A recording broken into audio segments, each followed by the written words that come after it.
In this video, Jordan Peterson talks about how to deal with depression.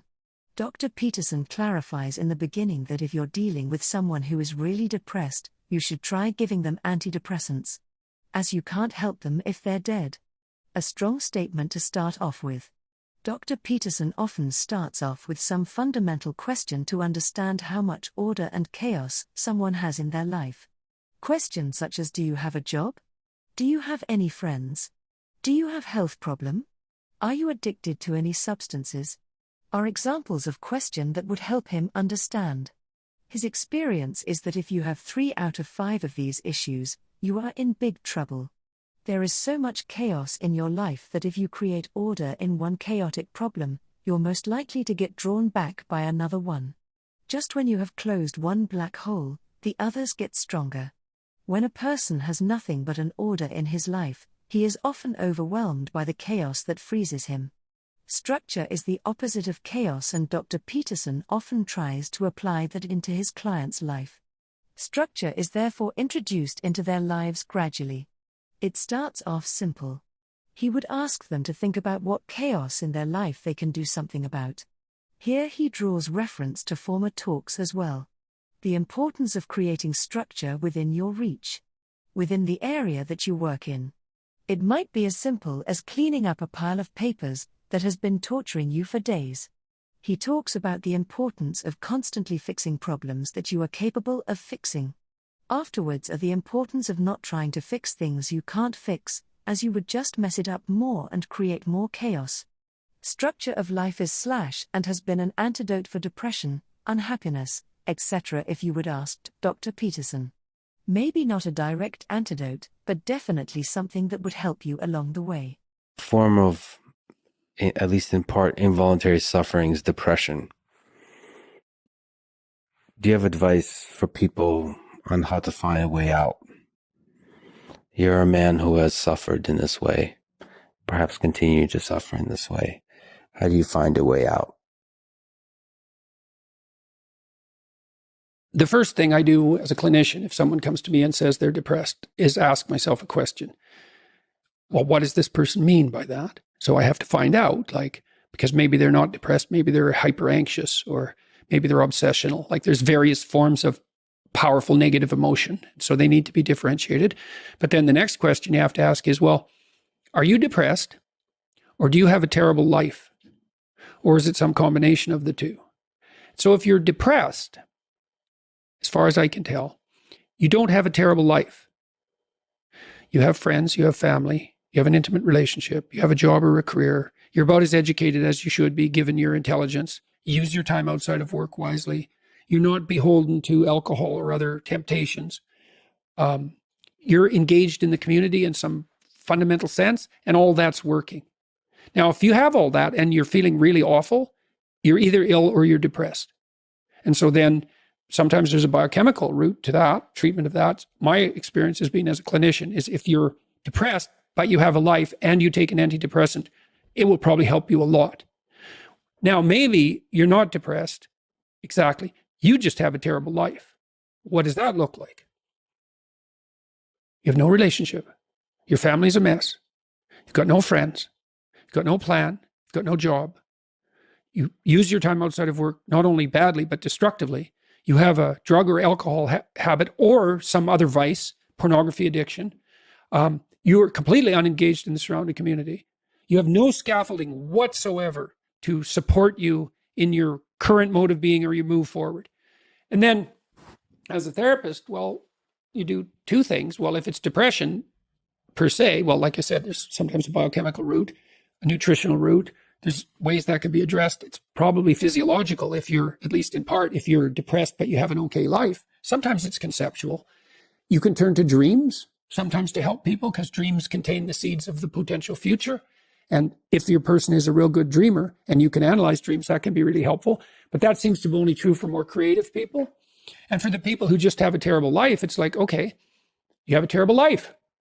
Well, let's pick a front. How about you need a friend, like one sort of friend? Do you know how to shake hands and introduce yourself? I'll have the person show me. So let's do it for a sec. So like this. Hi, I'm Jordan. Right? And people don't know how to do that. And then they can't even get the ball rolling. For the listener, Jordan just gave me a firm handshake. Yeah, as opposed to a dead fish. And there's these elementary social skills that hypothetically, if you were well cared for, you learned when you were like 3. Yeah. And sometimes I had lots of clients to whom no one ever paid any attention.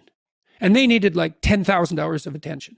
And some of that was just listening because they had 10,000 hours of conversations they never had with anyone.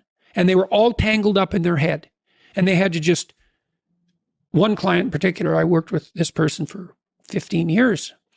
And what she wanted from me was for me just to shut the hell up for 50 minutes, which was very hard for me, and to just tell me what had happened to her. And then what happened at the end of the conversation, then I could discuss a bit with her. And then as we progressed through the years, the amount of time that we spent in discussion increased in proportion in the sessions until by the time we stopped seeing each other, when my clinical practice collapsed, we were talking about 80% of the time. But she'd never been attended to properly, ever. And so she was an uncarved block in the Taoist sense, right? She hadn't been subjected to those flaming swords that separated the wheat from the chaff. And so you can do that in therapy. If you're listening and you're depressed, I would say if you can't find a therapist, and that's getting harder and harder because it's actually become illegal to be a therapist now because you have to agree with your clients, which is a terrible thing to do with them. Just like it's terrible just to arbitrarily oppose them. You could do the self-authoring program online because it helps you write an autobiography. And so if you have memories that are more than 18 months old that bother you when you think them up, part of you is locked inside that. An undeveloped part of you is still trapped in that. That's a metaphorical way of thinking about it. That's why it still has emotional significance. So you can write about your past experiences, but I would say wait for at least 18 months if something bad has happened to you, because otherwise you just hurt yourself again by encountering it. You can bring yourself up to date with an autobiography. There's an analysis of faults and virtues. That's the present authoring. And then there's a guided writing exercise that helps you make a future plan. That's young men who do that, could go to college. Young men who do that, 90 minutes, just the future authoring, 90 minutes. They're 50% less likely to drop out. That's all it takes. So sometimes depression is this heavy cloud that makes it hard to even make a single step towards it. Or you said isolate, make a friend. Oh man, sometimes the first step is extremely difficult. Oh my God, sometimes it's way worse than that. Like I had clients who were so depressed they literally couldn't get out of bed. So what's their first step? It's like, can you sit up once today? No. Can you prop yourself up on your elbows once today? Like you scale back the dragon till you find one that's conquerable that moves you forward. There's a rubric for life. Scale back the dragons till you find one conquerable, and it'll give you a little bit of gold, commensurate with the struggle. But the plus side of that, because you think that, God, that's depressing. You mean I have to start by sitting up? Well, you do if you can't sit up. But the plus side of that is it's the Pareto distribution issue, is that aggregates exponentially increase. And failures do too, by the way, but aggregates exponentially increase. So once you start the ball rolling, it can get zipping along pretty good. This person that I talked about was incapable of sitting with me in a cafe when we first met, just talking, even though I was her therapist. But by the end, she was doing stand-up comedy. So, it took years, but still most people won't do stand-up comedy. That's quite the bloody achievement. She would read her poetry on stage too. So for someone who was petrified into paralysis by social anxiety and who had to start very small, it was a hell of an accomplishment.